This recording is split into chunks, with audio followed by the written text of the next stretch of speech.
back then, again, 95% of the people I was calling on that were business owners were men. Sure. And on that 20th call, and I had a 50-50 shot when I'd call, I'd ask, is Dave Dennis there? Who's calling? And I would say it's his ex-wife. That is hilarious. It's ridiculous. And, someone would pick up the phone and it would be like, what? Benztown President Dave Chachi Dennis loves radio and all of his radio friends. Hey, Chachi. Hey, everybody. Because Chachi loves everybody. I want to welcome the president and CEO of the Radio Advertising Bureau, otherwise known as the RAB, Erica Farber. Erica, thank you so much for joining us today. I really appreciate it. Well, it is absolutely my pleasure. And before we dive into this, I want to tell everyone a little bit about you in case you don't know about Erica. And I don't know how that's even possible being in this industry and not knowing because you're such an icon in the business. But for those of you who do not know, let me give you a little bit of background. Erica serves on the boards of Advertising Week, Broadcasters Foundation of America, the Library of American Broadcasting, and the Alliance for Women in Media. She's won just I don't want to say countless because you can count them, but there's a whole lot of awards that she's won. She's won the American Broadcast Pioneer Award. She's been voted as one of the Radio Inc.'s most influential women in radio. She was given the inaugural Trailblazer Award by the Mentoring Inspiring Women in Radio Group, MIW. And in 2012, she was named a Giant of Broadcasting by the Library of American Broadcasting. So just one of many awards, very accomplished career, and so happy to have you. Thanks again for joining. And the first thing I want to just dive into and ask you about is your childhood. Tell me a little bit about that. Well, I'm originally from Denton, Texas, so I'm a proud Texan. My father was the town doctor. Was he a general practitioner? He was a GP surgeon. And I had fond memories of the little black bag by the front door because in those days, the town doctor made house calls. So it wasn't unusual that someone was sick in the middle of the night and a phone call came through and my dad would grab the bag and take off.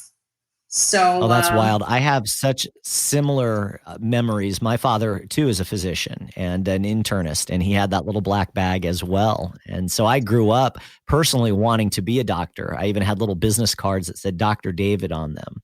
And I used to love to go make rounds with my dad at the hospital. Well, in a sense, you're a doctor. Yeah, kind of, in a very roundabout way. Did you have any interest in the medical field? Sadly, I lost my dad when I was young. Oh, I'm sorry to hear that. But I grew up with a very interesting approach to medicine because as a little girl, my father would say, you should never go to the doctor because most doctors don't know what they're talking about. And if you eat right, take care of yourself, you can be healthy. So I really grew up not going to doctors much. And there was also a lovely thing that happened, and you may remember this, but there was a sort of a barter method with doctors years ago. Sure. So that if you needed a doctor, you didn't pay with money. If you had a store or whatever, a butcher, you would give meat to the family, and in return, the doctor had services. So, I can remember my mother being a widow of a doctor. People sort of took care of us in a sense because they remembered that Dr. Farber took care of them and they were going to take care of Dr. Farber's family. So it was very lovely. It is. And there's something about that, especially in small towns. But yeah, it's a professional courtesy and very, very similar for me as well. My parents actually cut a deal with the undertaker where I grew up. And so when the time comes, I guess my my final expenses will be handled because of that. I love that. Many people will ask me, I've asked, do I still have family in Texas? And I always say, sadly, they're all underground, But I started there, and I'm going to end up there because I have a plot in Denton. So when it's my time to go to the next phase of whatever it means, I'll go back to Texas. Oh, that's fun. So Texas is definitely what you feel is home for you. Yeah, I'm a proud Texan. I'm curious about radio. When did radio come into your life and interest you? Well, I certainly grew up listening to radio, but unlike you and many people that might be listening to this, I never aspired to work in radio. I didn't even think about radio as a career path. And in fact, as a young woman, I never really thought about a career path. I graduated high school, 4-year high school in 3 years. I skipped a grade. So you were smart and studious, it sounds like. I don't know if I was smart and studious. I was one of those kind of kids, admittedly, that I would sit in the front row. I was never in the back, and I took copious notes. And I'm still a big note taker. So I learned that discipline early so that I was a fairly good student, but admittedly, I wasn't the kind of student that spent hours and hours on homework. I had a terrible time with math. Me too. And algebra was easy. When it came to geometry, certainly not proud of this, but I had to take it 3 times. And I remember my high school teacher, Dr. Borden, that name will always be in my brain. On the 3rd try, he said, "Miss Farber, do you ever intend on taking another math class?"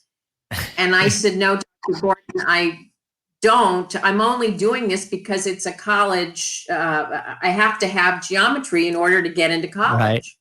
Right. He said, "I don't know why you're having such a hard time. I know you're trying." He said, "I will pass you, but you have to promise me you will never take another math class."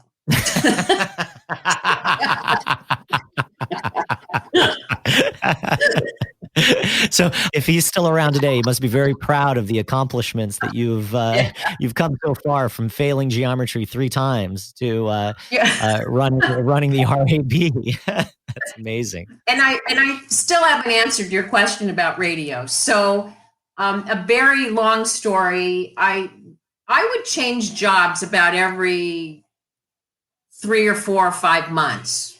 Are you still in Denton at this point? No, we were in Los Angeles. What brought you out to LA? Well, had my father lived, and my father was in the medical corps in World War II, and he was actually at Pearl Harbor. Oh my gosh. He had been offered to run the Veterans Administration for the state of California. So my family had thought about moving to California. And when he died, it was something that my mother had thought about. And eventually, my mother, my grandmother, my sister, and I all got into the car with a little U-Haul, and we moved west. Wow. Moving out here was partially a tribute to your father. It was. Oh, he must have been a very accomplished person. So he was not only a physician, but also in the military, and I'm assuming pretty high up in the military to be offered that kind of post.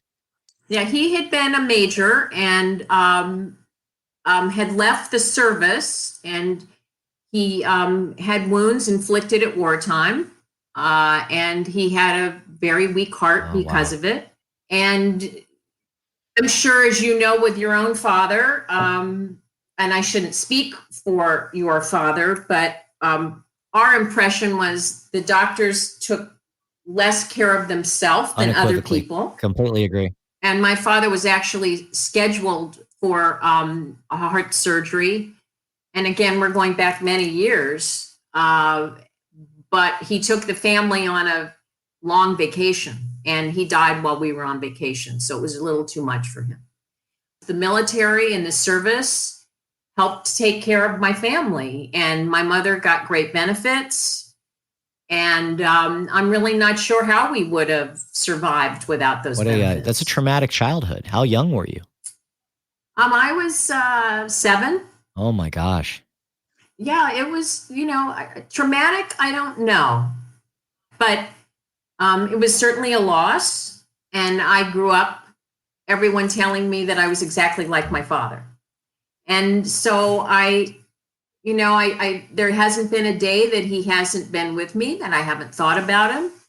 And how lucky was I to have even had him for the short period of time that I did. And, I heard wonderful things about him, and he had such an interesting background. I don't know if you've ever read the book Psycho-Cybernetics by Maxwell Maltz.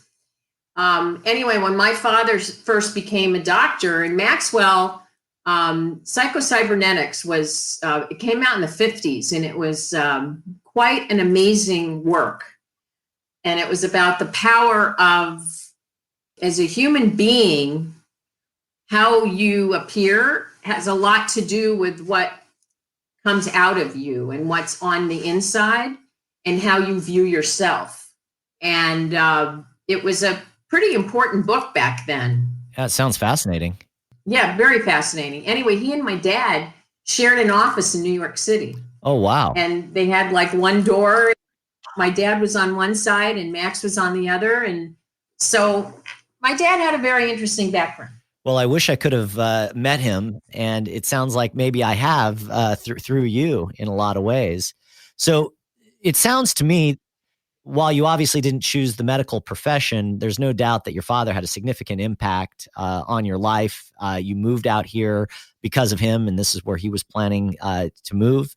And it's someone that you think about daily. And yeah, so let's go back to, how did radio, you're living out here now in LA, and you're here with your sister, your mom, and your aunt. Is that what you said? Oh, and your grandmother. My grandmother. So the 4 of you guys are here.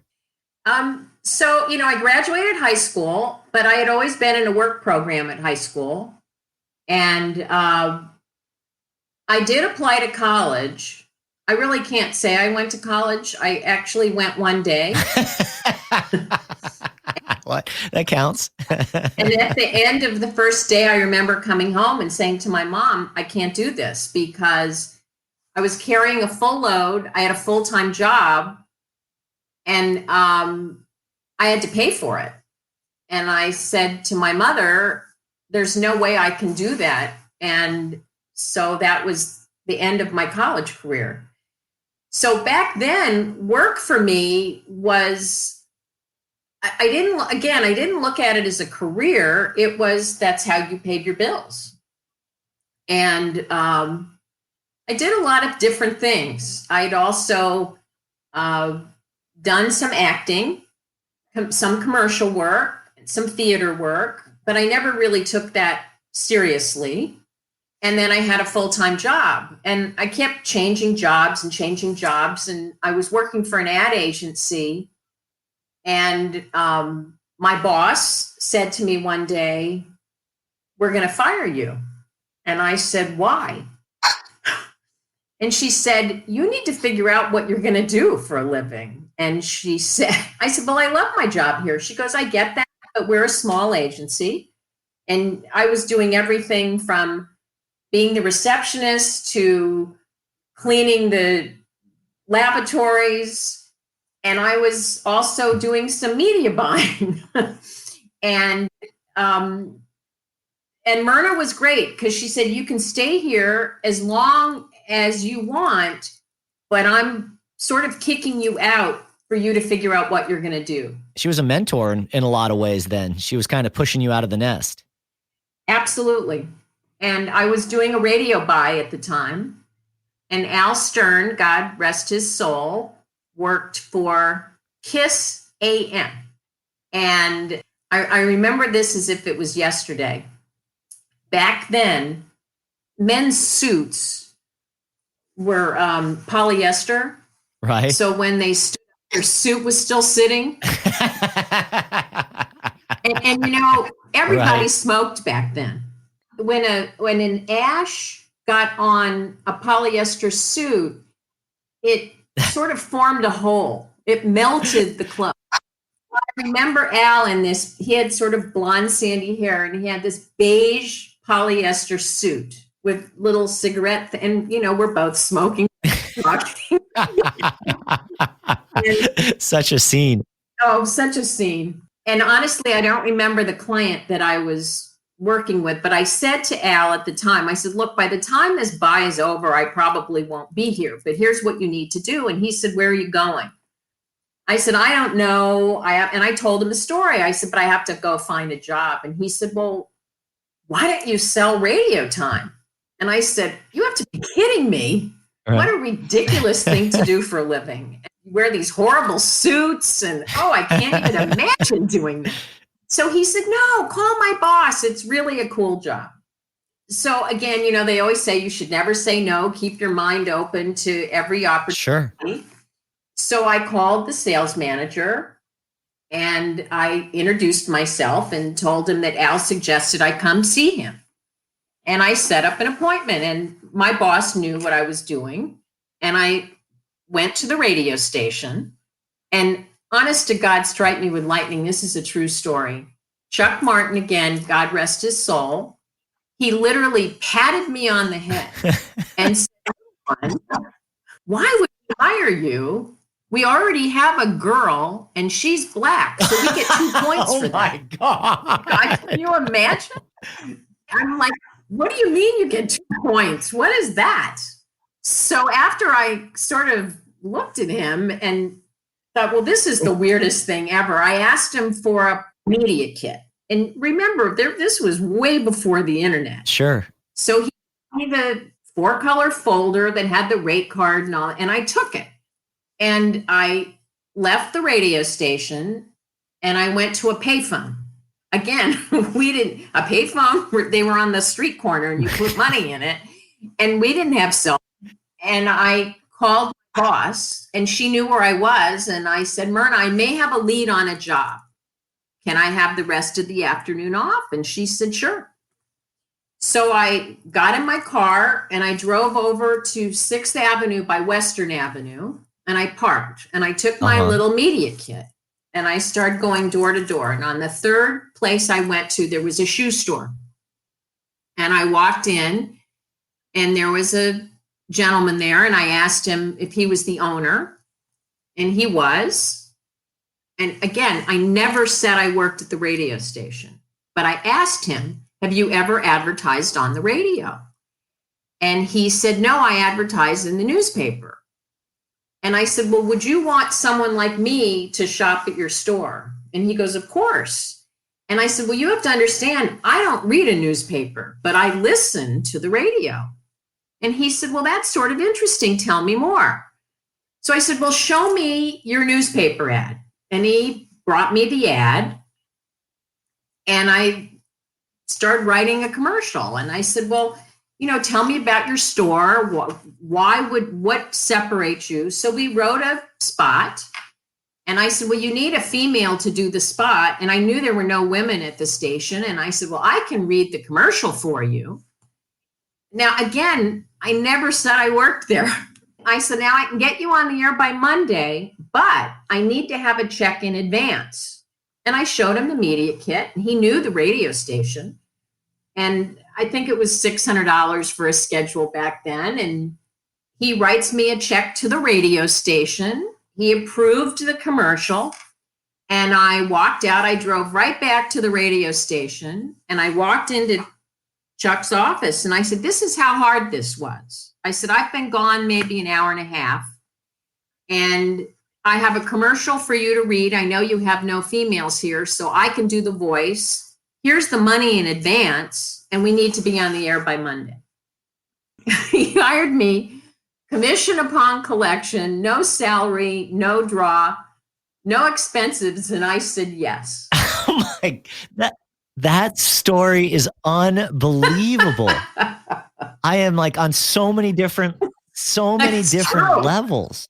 So you left, and I just want to make sure I got this 100% correct.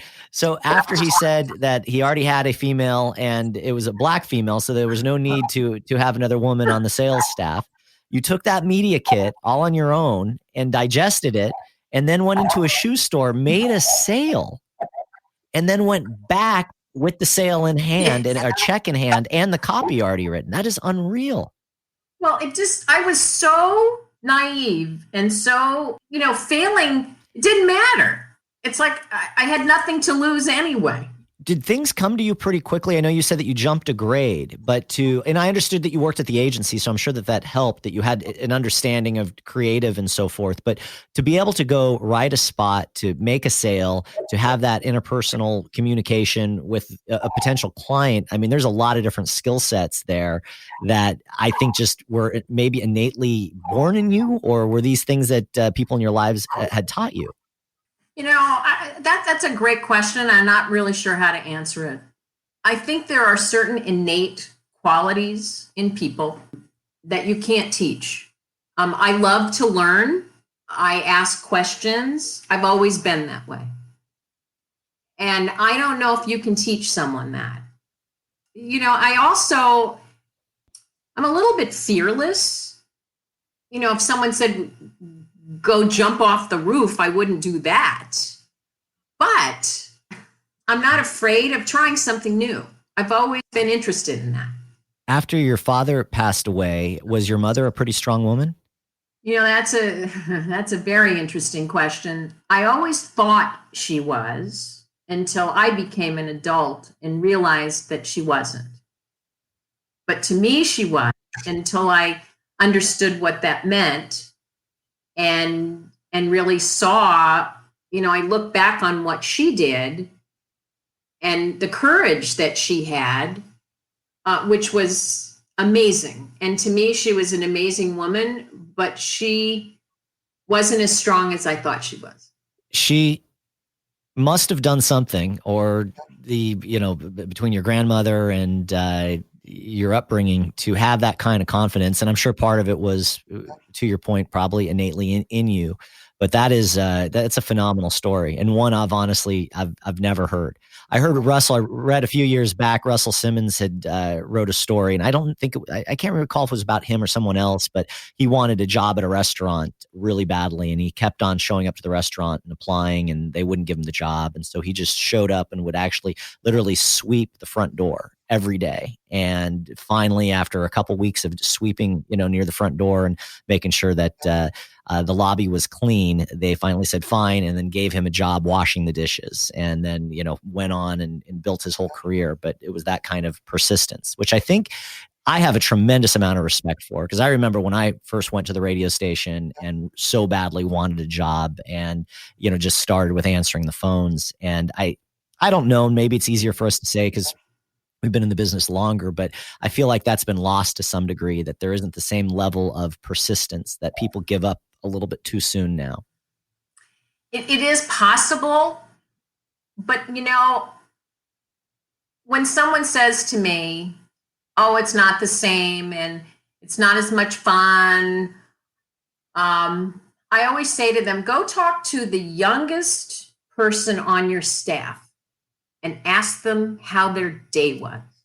And for the most part, I think we get pretty surprised, because they are excited. They are having these new experiences. They are seeing the fruits of their labor. It's just different. It's a great piece of advice.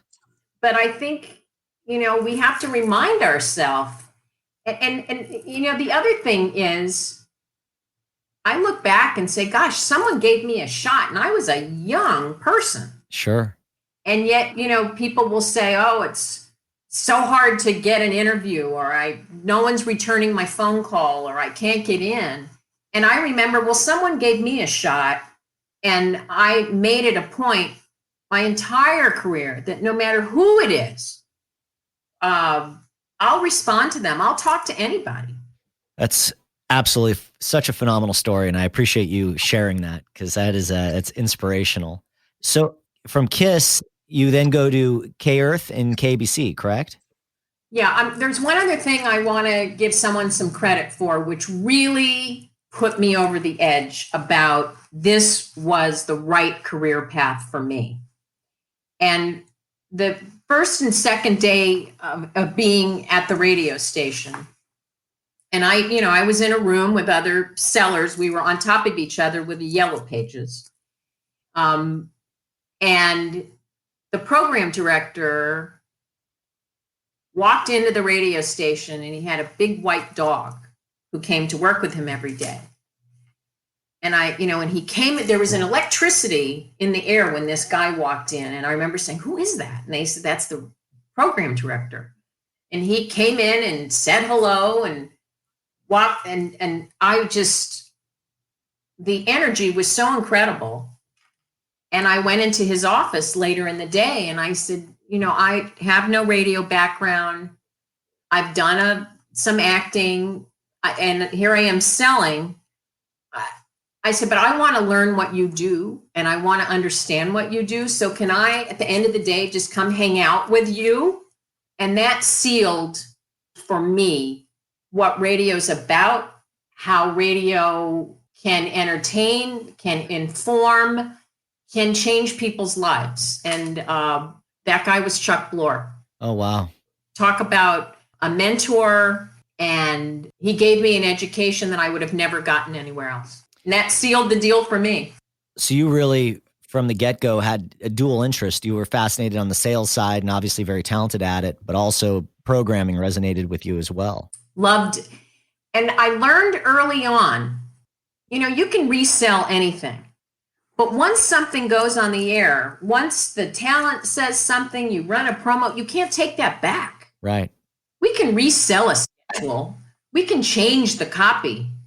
But once the person or the identity or the branding or whatever it is you're talking about goes on the air, that's been memorialized. That's affected someone. And it's powerful, really powerful. It's a really interesting way to look at it. Now, I will say, I think as a seller, I've always leaned towards programming, admittedly. And that sort of came up multiple times in my career. But my career at KISS didn't end well. Really? What happened? ABC Television, they had an edict that they had to hire a woman seller. They had never had a female seller in the entire company, all across the country. That's unreal. I know. And at the time in Los Angeles, there were less than 10 female sellers on the street. In the entire market? In the entire market. And I got a phone call one day from the sales manager at KABC Television, which was the local ABC television affiliate. And he introduced himself and he said, "We are hiring a female seller. We'd like to meet you, and would you come in?"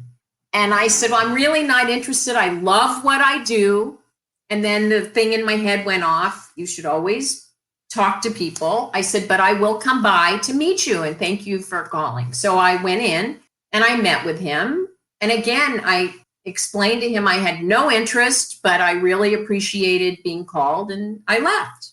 And he calls me back and said, "I know that you don't want to do this, but I'd like you to come in and meet our general sales manager." And I came in to meet the general sales manager, and they had the entire sales team sitting in the office when I came in. To interview you. Oh my God. To interview me. All of them. I mean, it was ridiculous. And they're all asking me questions like, well, how do you sell radio? And what do you say? And I mean, it was horrible. So horrible. A wall of polyester. And they weren't happy about having to do this. They were doing this begrudgingly. Oh, wow. And unbeknownst to me, that in order to do this, every seller was going to give up some clients to make this list for this female that was going to come in. So not only did they not want me or the female, but I was taking money out of everybody's pocket, or whoever would come in. So I left there and thought, this is for the birds. And the next thing I know, the sales manager goes, "Well, you didn't do very well." He goes, "But we'd like to offer you the job." And I'm like, "What?" And he said, "Yes. And this is what you would make, etc." So I went into my sales manager. And again, I didn't want the job. And I said to the sales manager, "Look, I just got offered this job. This is what they're going to pay me. What do you think?" And he goes, "Oh my God, you can't go." He goes, "Don't do anything. Let me go talk to the general manager." I said, all right. And I wait a day. I wait 2 days. I go back to the state. I said, what happened? He says, I haven't talked to him yet. I said, well, I have a responsibility. I have to call him back. And now a week's gone by and nothing has happened. And I'm getting a call from ABC. And finally, I'm like, well, I guess I'm taking the job. And in those days, you didn't just go into the general manager's office. You know, there was a protocol who you talked to. So I said, I need to give 2 weeks notice. And I said to the sales manager, well, I'm going to take the job. You didn't get back to me. And I'm here for 2 more weeks. So now it's into the second week. And I see the general manager in the hallway. And I said, aren't you going to miss me? And he said, what are you talking about? And I said, well, I'm leaving. He said, I don't know anything about that. Come into my office. And I go into his office, he slams the door and he starts screaming at me at the top of his lungs, calling me every 4-letter word you could think of. You know, he called me ungrateful and he said, you know, we hired you and trained you and this is the thanks we get and the treatment. And he goes, get the hell out of here. Whoa. You're fired. And he throws me out of the radio station. And I'm like in tears, thinking I didn't even want to leave. And I'm laughing, training. They threw me a Yellow Pages and said, you know, go for it. Right. And I mean, I was devastated. So it didn't end well for me there. As you tell me these stories, and thank you so much for sharing them, it blows my mind just how much things have changed in a good way. And to your point earlier, we tend to look through things through a rose-colored glasses, and you go back, I guess, the nostalgia, whatever it may be. But there were so many horrible things, and how women were treated, how people were treated, that you had to endure to get to where you are. There's one other thing I just want to say, and I'm not advocating this to any seller, but you know, when I started, it was cold calling. You were literally dialing for dollars. You'd pick up a phone.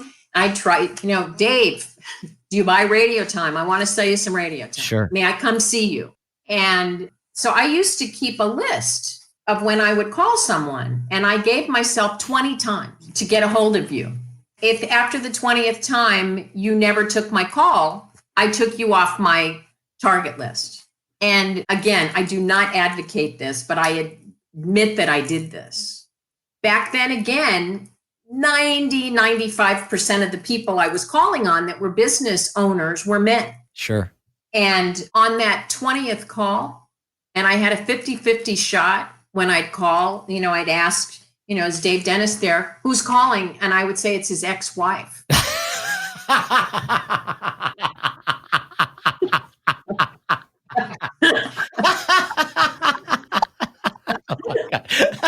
That is hilarious. It's ridiculous. And, you know, someone would pick up the phone and it would be like, what?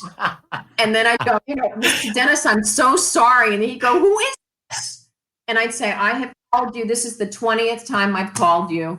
And most of the time they had a sense of humor and they were so shocked that I did that. They'd say, okay, I'll give you 15 minutes. That is absolutely hilarious. Oh my God, that's so funny. That's crazy. And I am learning so much, and that is a whole new tactic I've never heard about in my entire life. That's amazing. Yeah, I do not advocate that at all. You move on to KABC, and you're actually not thrilled about it, per the story you just said. What's the difference between selling television and radio? Day and night. Day and night. Again, I think management failed me and I failed management. It was not a good match.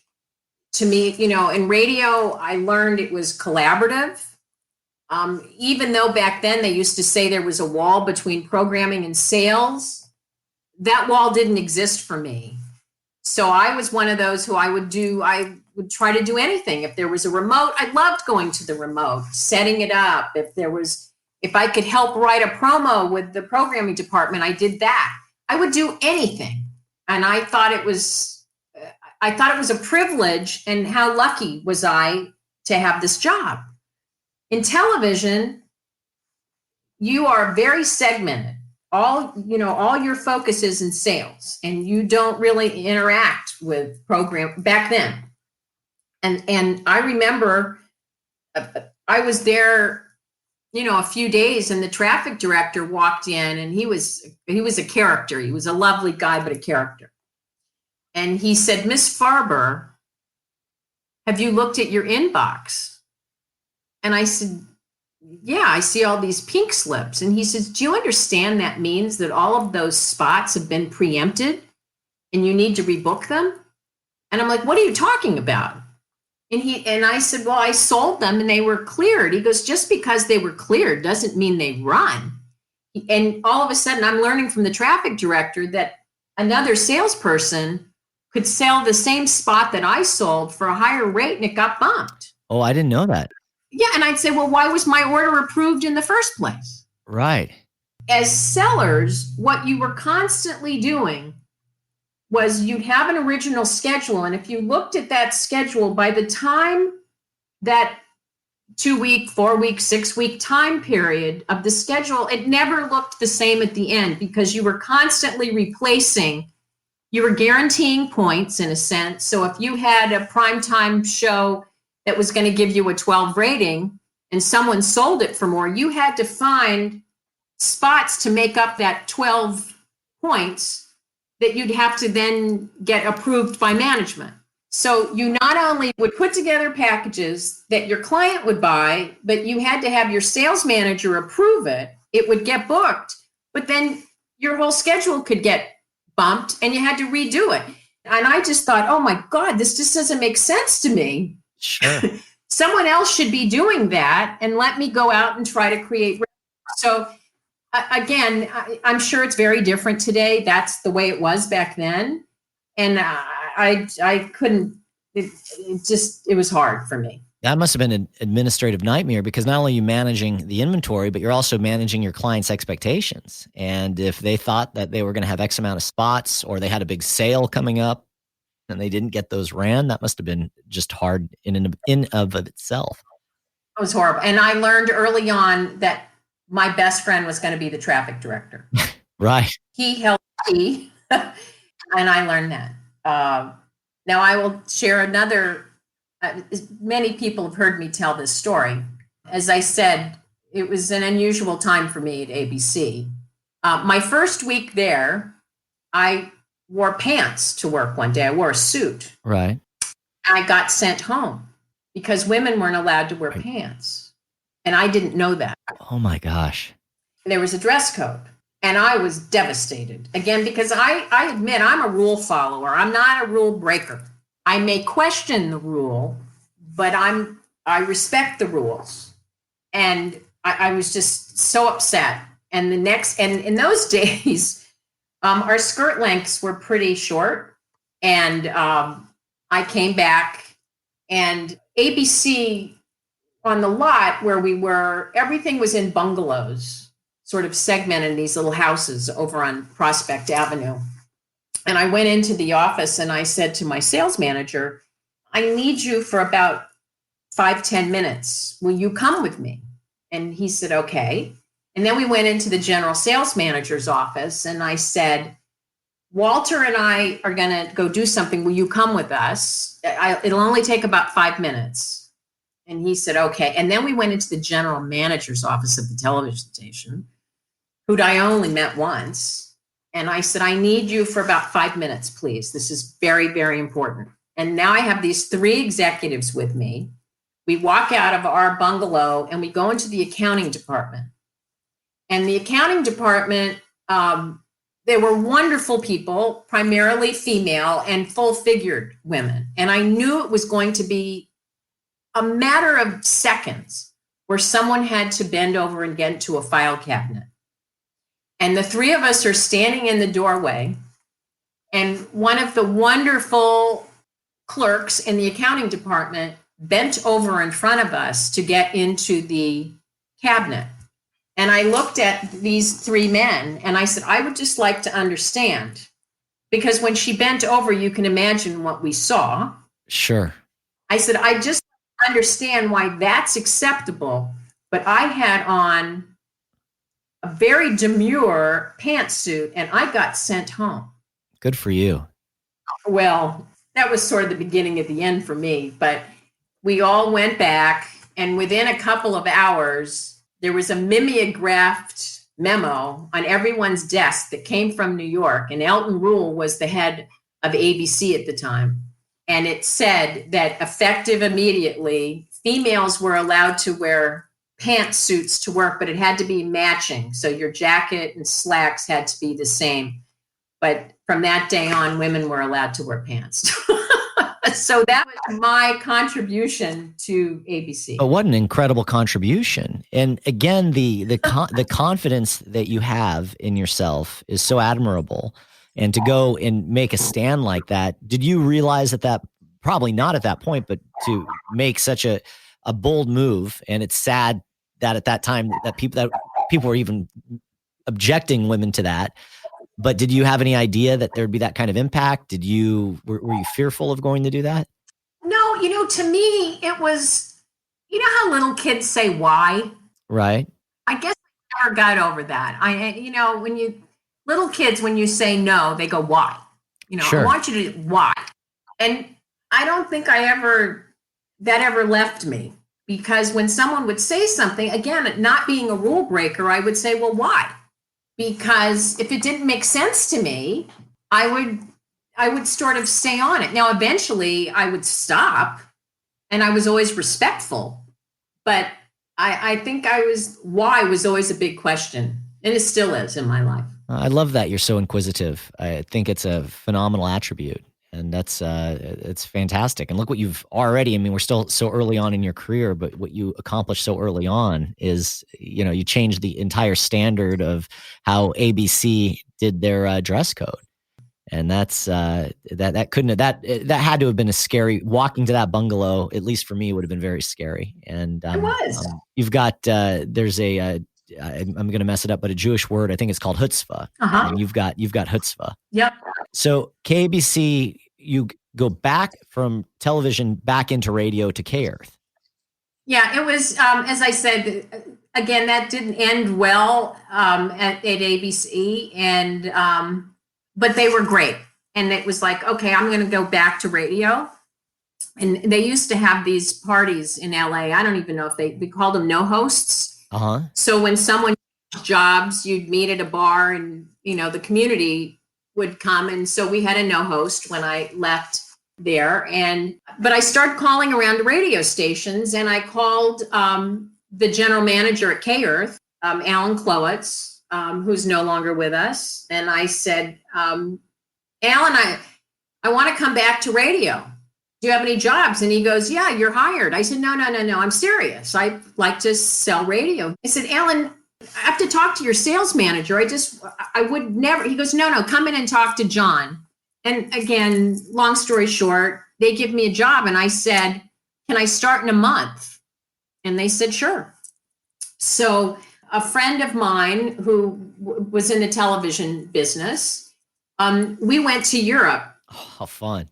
And I'd never done anything like this. And he was just a friend. And it was an amazing experience. I came back on a Sunday, and I don't even think I had $100 to my name. And I showed up for work Monday morning, and they were taking bets because they said they wondered if I was actually going to show up or not. I said, are you kidding? I'm broke. I got to go back to work. Oh, that must have been a fantastic adventure. Oh, it was amazing. You're back at home in radio doing what you love, and you're an AE at K-Earth, and now management starts to come knocking on your door because they're looking for you to grow within the company. Yeah, well, I sort of knocked on their door. I was with K-Earth just a short time, and I had said to the general manager, I said, you know what, Alan, I've had a lot of experience, but I think I'd like to become a sales manager. How do I do that? And I knew RKO, and at those days, RKO was the number one radio company. And he said, I want to introduce you to Dwight Case, who at the time, he wasn't the president yet, but he was, I think, executive vice president. He was based in LA. And he said, we'll have lunch with Dwight. I said, great. And the three of us went to lunch. again, in those days, people drank at lunch. Sure. So Have fun. oh my God, so here we are. Again, I was nervous meeting this guy, and we're having scotch and a bottle of wine, and just as the food came, And it's just Tuesday. yeah, it's Tuesday. And I said, well, what do you want to do? I said, I think I'm ready to become a sales manager. And he said, why? And that was lunch. And then we go back to work. And yes, we would go back to work and finish out the day. And so a few months later, early morning, I get a phone call from Alan at home, and it's like 6:30 in the morning. And in those days, we all had answering services. He said, did you check your answering service last night? I said, no, I was really out late. And no, what's up? And he said, oh my God, call the answering service, get the message. He says, the president of RKO wants to talk to you. I'm like, what? He says, call him. So I call the president, Bruce Johnson, and I said, Mr. Johnson. And he said, look, we have a job open in Boston to be the sales manager of our FM station. Would you like to go? And I'm like, am I ready? And he goes, absolutely. I didn't even ask what I was going to be paid. I just went. Love your enthusiasm. Oh my God, I just accepted. I'm supposed to be in Boston in 2 weeks. And I'd never even been to Boston. And again, this just shows you how naive I was. I never even thought about, I never met the general manager. He didn't hire me. The president put me in. Crazy stuff. But I packed up and moved. Oh, that confidence. And in those people were saying, how did she get that job? And, I'm like, why me? And he said, well, you asked for the order. He said, you came, said this is what you wanted. And when the job came open, we realized we had a candidate in the company. They must have obviously seen something in you as well. That's a great story. So at this point, you've been here now for most of your adult life, or your entire adult life, because you moved after your father passed away. Yeah. You're for the first time, or the second time really, but you're packing up and you're moving to the other coast. I mean, that's a big move from LA now to Boston. Do you have anxiety? Of course I did, but it's even worse. I show up for work. Now recognize I've never met the general manager. I don't even know anything about it. I walk into the radio station. I meet the general manager, who's a great guy. And there's no staff at the FM. We had an AM and an FM, and they were splitting. And the AM was this huge powerhouse radio station, and the FM was an automated oldies station. And our program director had just had open heart surgery, so he wasn't even there. And I walk in, and the general manager couldn't have been nicer. He said, look, I have to tell you something. I hate the music on the FM. Uh-oh. When I hear oldies, it's my least favorite music. All I care about is the AM. I'll do what I can to help you, but, good luck. And I go in to meet the sales manager of the AM, and because there's no files, there's nothing. And the sales manager of the AM says, yeah, good luck. He throws me a Yellow Pages. And then I realized that the AM sales staff who was selling both, they would bonus the FM. So we were getting no money on the FM. There was no staff. And here I am as a sales manager. So now I have to hire some sellers, and we're going to build a radio station. And then the automation was barely being looked at. So for an oldie station, you'd hear the same songs like every hour and 20 minutes. So I learned how the automation worked so that we could figure out how to change rotations on music. I didn't even know what I was doing. And I hired a couple of sellers. And again, and in Boston in those days, the first question everyone would say is, what college did you go to? And then when they realized they didn't go to college, they didn't want to talk to me. So, and then the poor sellers, they're going out trying to get business. And all people wanted to talk about is, well, how'd she get that job? What's she doing? And so they're out defending my honor because people were saying, well, the only reason she got that job is she probably slept with the president of the company. Oh, man. And I'm like, oh, my God. And I said to the sellers, I said, look, you don't have to defend my honor. I appreciate that. I'll defend my own honor. I have to protect you guys, and let's just do the best job we can, and let's go for it. And so, this went on for a while. And one day at a manager's meeting, months later, the RKO used to have these amazing meetings. At the managers meeting, they announced that they're going to hire their first FM general manager, and it was me. And a bold, altogether, of course, I burst into tears. I was so overwhelmed. They handed me a dozen red roses. I mean, you look back and it's like a movie. It's so surreal. And you had no idea this was coming. Yeah. So you know what I did? When I got back to the office that weekend, used to have to walk through our little office to get to the AM manager. But there was another way, but the shortcut was through our office. Maintenance over the weekend, and I had them meet me. And I said, could you guys just take this doorway out and put a wall up? So then on Monday morning, when they came in, they couldn't walk through the station anymore. They had to walk down the hallway. And my general manager said, what? I said, well, Jack, now that we're a real radio station, I want people to feel they have their own space. So you can't that way anymore. So time and time again, the theme of the courage you have. I love where you get that from. I still want to know, but it's amazing. Well, I don't know if you call it courage or, pardon my French, there are some people that might say, boy, she was a real pain.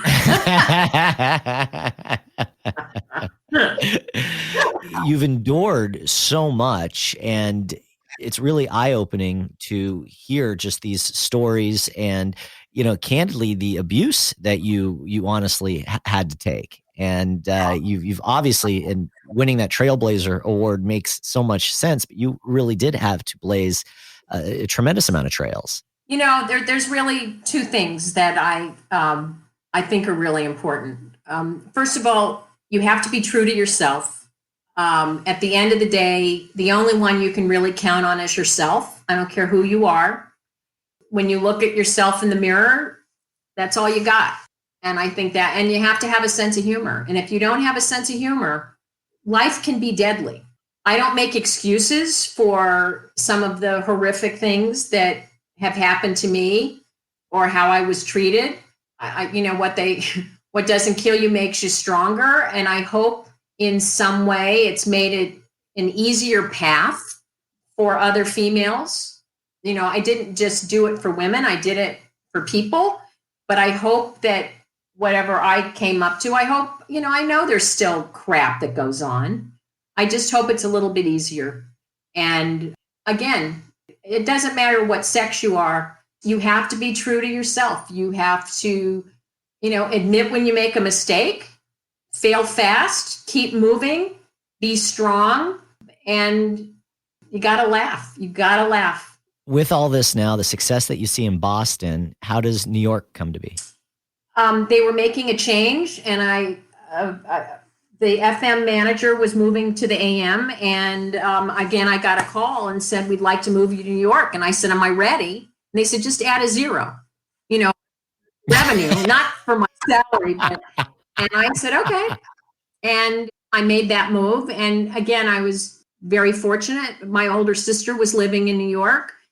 I had friends that lived in New York. So that was an easy move from Boston to New York. It wasn't as hard as the, LA to Boston, but that was a very easy transition. Did the pressure intensify obviously Boston's a major market, but was it about the same pressure wise for you?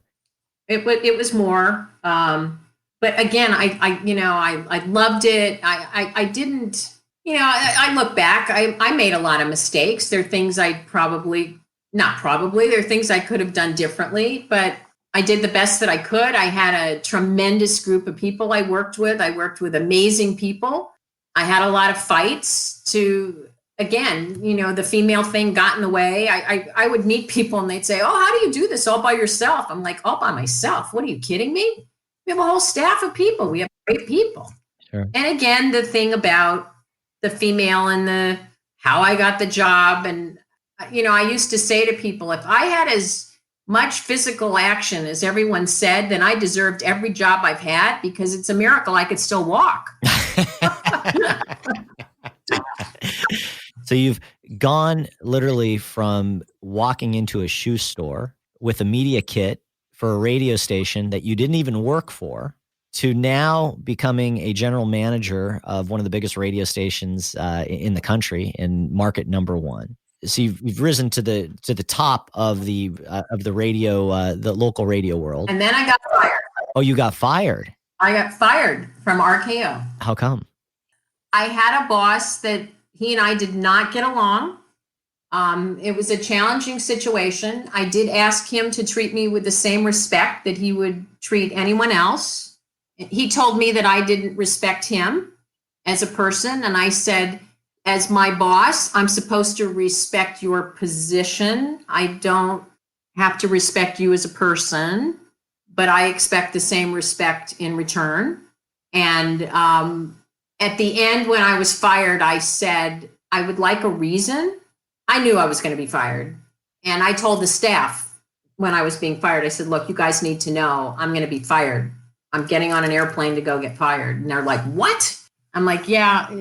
And even the chief engineer said he was going to resign. I said, you're not resigning. I'll be okay. And when I asked for the reason, they said that you're stubborn. And I said, well, tell me what that means so I can learn from that. And they said, you stand up for what you believe in. And I said, aha. So if that's wrong, I can live with that. Wow. Good for you. And then I came back to New York, and we had a huge staff. You know, it was a very different business back then. And we had a big party at the station. I used a bunch of trade. And we had a nice. I love your attitude. That's great. Some people would leave with their tail between their legs, but you were just like, let's learn from it and party. Yeah. Granted, I was very upset. You know, it was my life. And I don't take these things lightly, but at the same time, you know, you have to be strong for people around you. But I'm vulnerable like anyone else.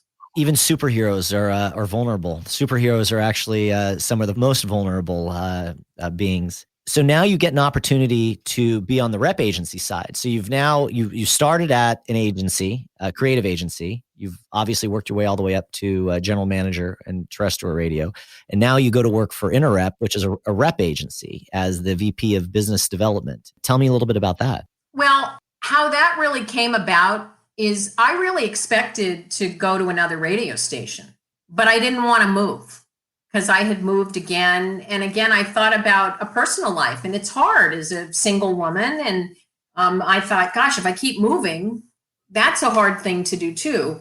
So I had been offered some really great radio jobs, but it was not in New York City. And I didn't think that I would get a New York City job. And I was on a panel for the IRTS. They do this great program for education for students. And I was on this panel with Ralph Guild. And I had said to the students that I'd just gotten fired. And Ralph said, what are you going to do? I said, I don't really know. I'm looking for a job. He says, well, why don't you come work for us? I said, Ralph, I don't know anything about the rep business.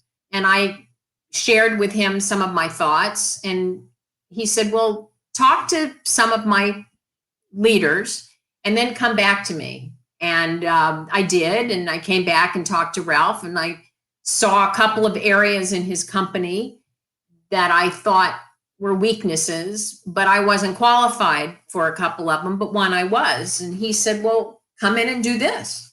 And so Ralph created a position for me. It was an amazing time to be in the rep business. Ralph was a visionary. He had an incredible executive committee. And one of my radio idols was a woman by the name of Ellen Hulleberg, who was head of research at the time. And I had just read, you know, she was a phenomenal writer. She was just an amazing person. And here I was getting to work side by side with her, which was a real treat for me.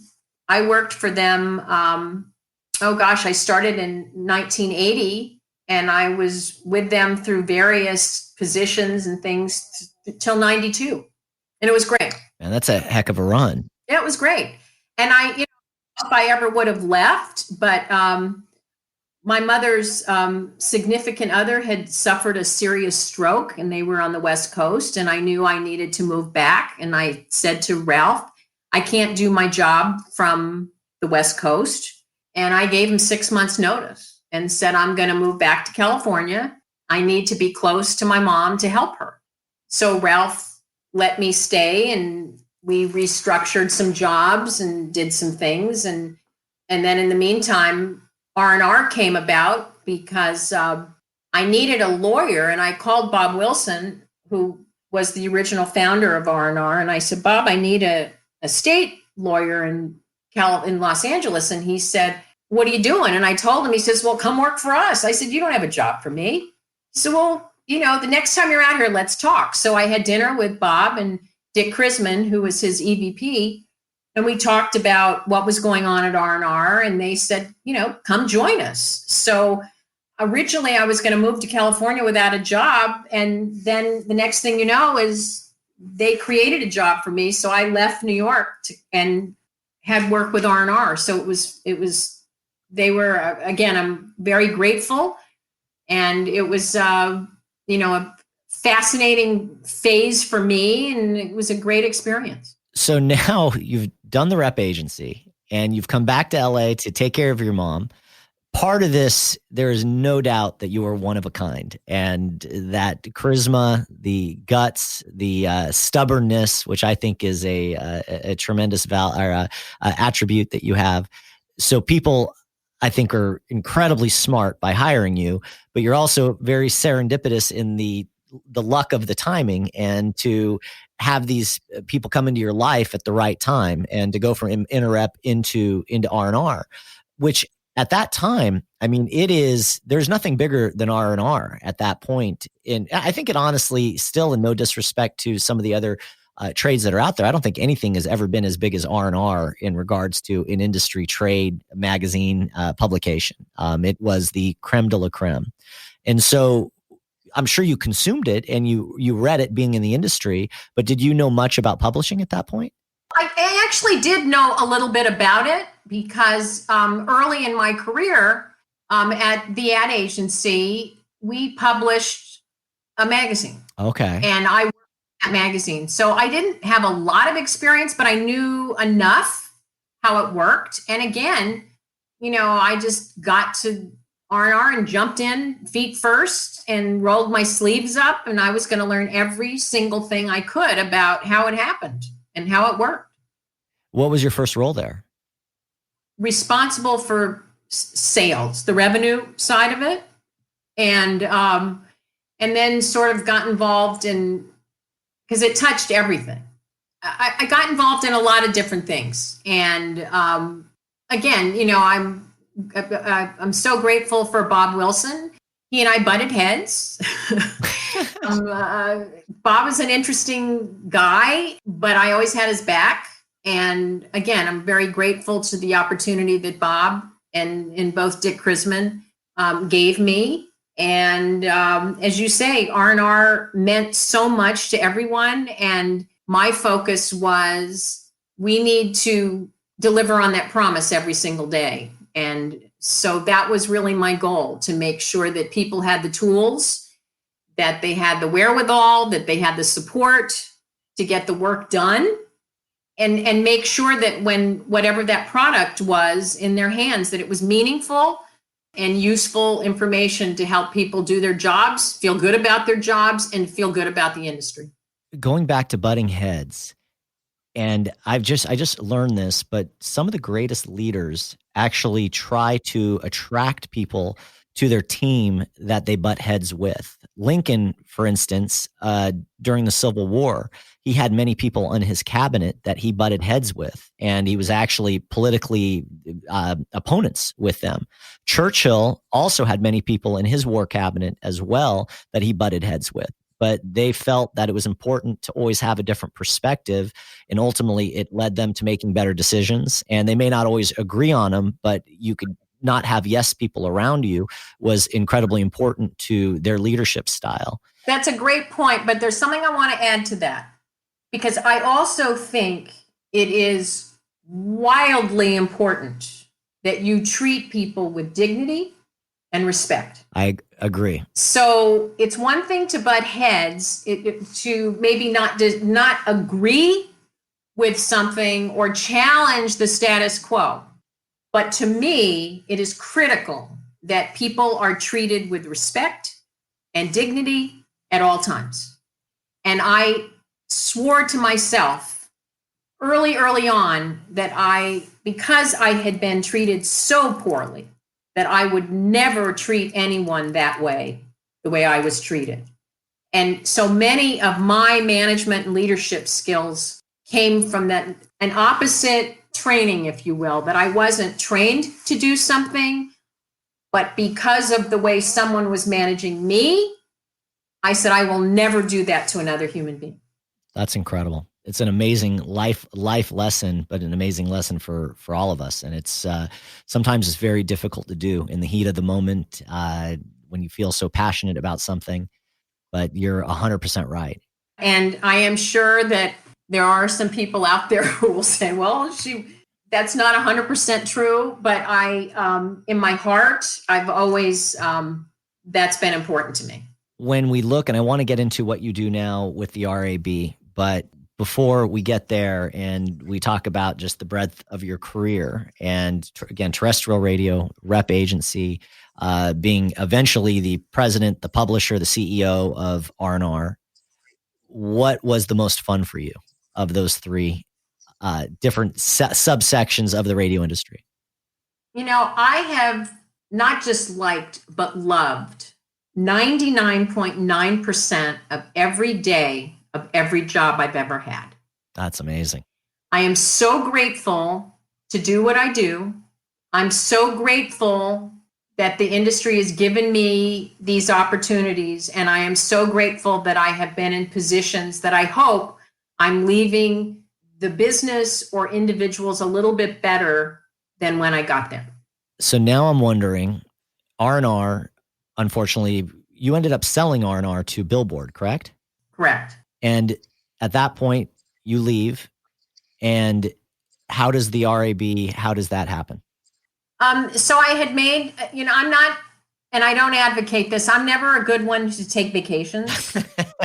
Except for that one that you went on before you took your new position at K-Earth. Yes, but since then, I never would take a vacation. And it's so important to do that. And I would say to people, you have to take your vacation. I would tell people that, but I wasn't good at it. And I made a commitment to myself that after I left R&R, that I was going to take a year off. And I did. Wasn't going to think about work. And I took the year off, and it was amazing. It was great. And then I started my own business and was doing some projects, and it was great. And then I had an idea for a business, and my CEO that had been with me at R&R, he and I started writing a business plan, and we were going to raise some money for a project I wanted to do. And I got a call from the then head of the RAB, and I thought Jeff was looking for a referral for someone. And he said, no, I want to talk to you about running membership. And I said, Jeff, I'm not looking for a job. Anyway, we started talking, and I said, well, send me a job description. Let me see what it is. And a long story, I read the job description, and I'm like, wow, that sounds like me. So I called him back, and I said, well, I might be interested in this. I said, but I live in LA. I'm not going to move. I would work out of my house. I don't mind some travel. We kept talking, and I had a project going in Dallas, and he flew to Dallas, and we had breakfast. And I said, all right, I tell you what, let me finish out the year, and I'll start in January. But please don't say anything. And I don't want a contract. You may not like me, and it may not be the right job for me, but we'll give it a try. And sort of a long story short, I started in January, and about 3 months into the job, Jeff calls. He says, I'm going to be in LA. Can we have lunch? I said, well, you're the boss. And I met him for lunch, and I had all my notes with me. And I handed him a document, and I said, well, let's go through everything I've been dealing with. And I had, pages of questions, and I thought so we're going through, and he's crossing stuff out, and we're spending all this time. And finally he said, he starts telling me a story, and all I hear him say is, and I'm leaving. And I'm like, wait, stop. What do you mean you're leaving? And he said, well, I've taken a job. It's a great opportunity for me, and I'm leaving in 2 weeks. I'm like, you told me you had a new 5-year deal. And he says, well, I never told you I signed it. I told you that I had a new deal. This is very reminiscent when you went into the shoe into the shoe store. You never told them you worked for the radio station. So I said, well, I asked the wrong question. So I said, well, now what? He goes, oh, it's going to be fine. He goes, the board knows I'm here and you should get this job. And I said, Jeff, I don't want the job. I don't think I'm the right person for the job. It's not. And so now he proceeds to talk to me about why I should proceed and what I should tell the board. And Scott Herman at the time was the chair. And so Jeff and I are together hours. And now I come back home and I call Scott and said, I'm a little bit taken back by all this. Again, I don't know if I'm the right person. And he said, look, think about if you were going to get this job, what you would do, how you would approach it. What does the first 90 days look like? So I put together a document and sent it in. Just said, these are the things that I'm thinking about. And admittedly, I used the REB for the majority of my career. So long story short, the board decided that they would give me that opportunity. So I didn't come here thinking I would do this. And it sort of timing and fell into my lap. That's amazing. And I think it's worked out incredibly well. I mean, what you've done for the organization, what you do for the industry, I've got such respect for. And I don't think you could ask for anyone better to go and lead us as a group. And we're not an easy group to lead. That's a lovely thing to say, but I cannot say enough about the team at the REB. We are so blessed with incredibly motivated, smart, engaged, passionate people who so care about this business. It's a very collaborative group of people. I try not to think that it's a top-down organization. If there was a circle, I hope that, I sort of consider myself in the middle of the circle, surrounded by all these great people. And I try to stay out of their way as much as I can. I don't always accomplish that. I do have a tendency, I want to see things, I just want to make sure that our messaging, that the wording, that it's clean. But I have so many credible people around me that are so much smarter than me. You can have the best idea, but if it's not positioned correctly, if it's not implemented correctly, and if it's not followed through, it's not going to work. So we try a lot of things. We're a nimble group. Again, it is such a privilege to do what we do every single day. We're, again, grateful for the opportunity. The times that I've dealt with your team, I've been incredibly impressed how buttoned up they are and just how helpful they are. The information that you guys disseminate to the industry, the leadership, it's incredibly impressive. And I think something we should all be incredibly grateful for. Looking back and thinking of your father, who unfortunately wasn't able to see your success, what do you think if you could have a conversation with him today? What do you think he would think of your accomplishments? Well, I certainly, again, he's been in my heart every day, and I certainly hope that I think he's with me every day, and I think he's supported me every day, and I hope that he would be proud. Yeah, I hope he'd be proud.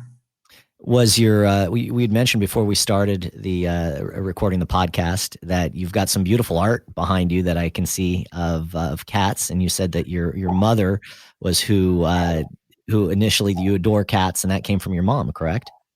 Yeah, well, I grew up with lots of animals. We had my mother was a painter, and she raised Siamese cats. My father actually raised orchids, and we also did have dogs, but we had a monkey. Oh, really? Yeah, Hamlet. Oh, we had a minor bird that sounded exactly like my mother. And every time the bird would start yelling, "Why don't one of you girls answer the phone?" And it was the bird. Sounds like you had a very fun house. Well, it also tells you what kind of house I grew up, because every time, and this bird was with us for years, but when there would be people in the house, the bird would say all of a sudden, "You want a drink?" So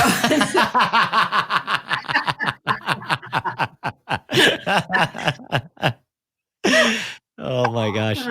That's hilarious.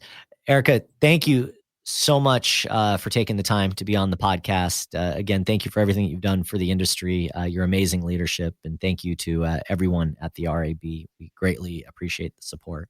Well, again, thank you for asking me to chat with you today. It was my pleasure, and I just want to thank you and your team. You guys do an incredible job, and I love everything that you guys are doing. And thank you for making our business better every single day.